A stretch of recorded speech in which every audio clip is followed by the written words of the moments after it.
Heredity and opportunity. You are not barred from attaining greatness by heredity.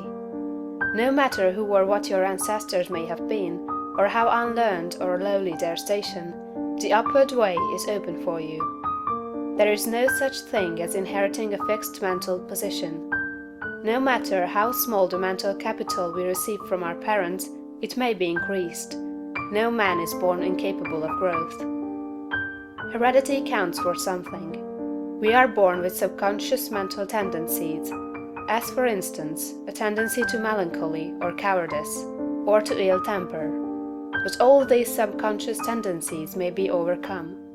When the real man awakens and comes forth, he can throw them off very easily. Nothing of this kind need keep you down. If you have inherited undesirable mental tendencies, you can eliminate them and put desirable tendencies in their places. An inherited mental trait is a habit of thought of your father or mother impressed upon your subconscious mind. You can substitute the opposite impression by forming the opposite habit of thought. You can substitute a habit of cheerfulness for a tendency to despondency. You can overcome cowardice or ill temper. Heredity may count for something too, in an inherited conformation of the skull. There is something in phrenology, if not as much as its exponents claim. It is true that the different faculties are localized in the brain, and that the power of a faculty depends upon the number of active brain cells in its area. A faculty whose brain area is large is likely to act with more power than one whose cranial section is small. Hence, persons with certain conformations of the skull show talent as musicians, orators, mechanics, and so on. It has been argued from this that a man's cranial formation must, to a great extent, decide his station in life, but this is an error. It has been found that a small brain section, with many fine and active cells, gives as powerful expression to faculty as a larger brain with coarser cells.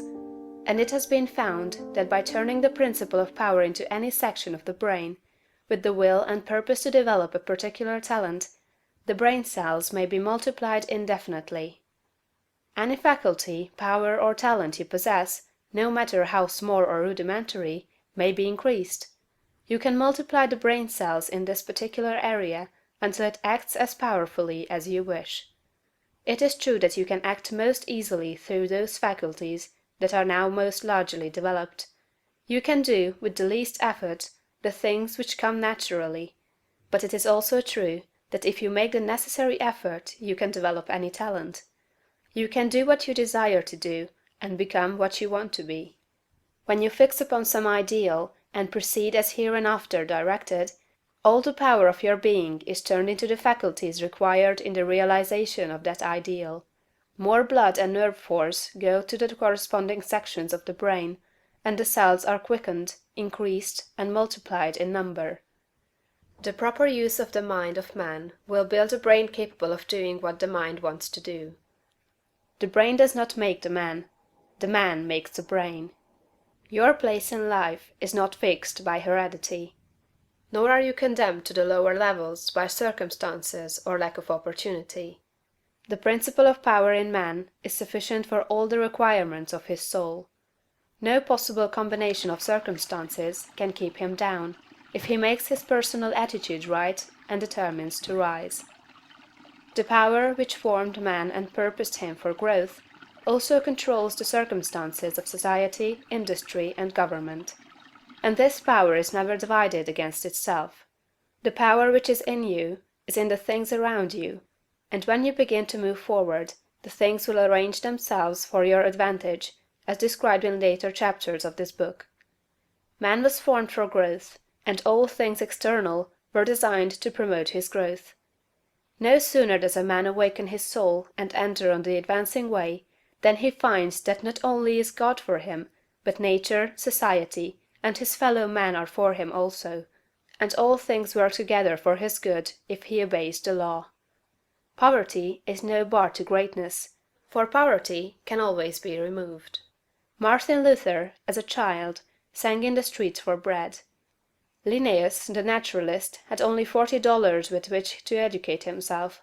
He mended his own shoes, and often had to beg meals from his friends. Hugh Miller, apprentice to a stonemason, began to study geology in a quarry. George Stephenson, inventor of the locomotive engine, and one of the greatest of civil engineers, was a coal miner, working in a mine, when he awakened and began to think. James Watt was a sickly child, and was not strong enough to be sent to school. Abraham Lincoln was a poor boy. In each of these cases, we see a principle of power in the man that lifts him above all opposition and adversity. There is a principle of power in you. If you use it and apply it in a certain way, you can overcome all heredity, and master all circumstances and conditions, and become a great and powerful personality.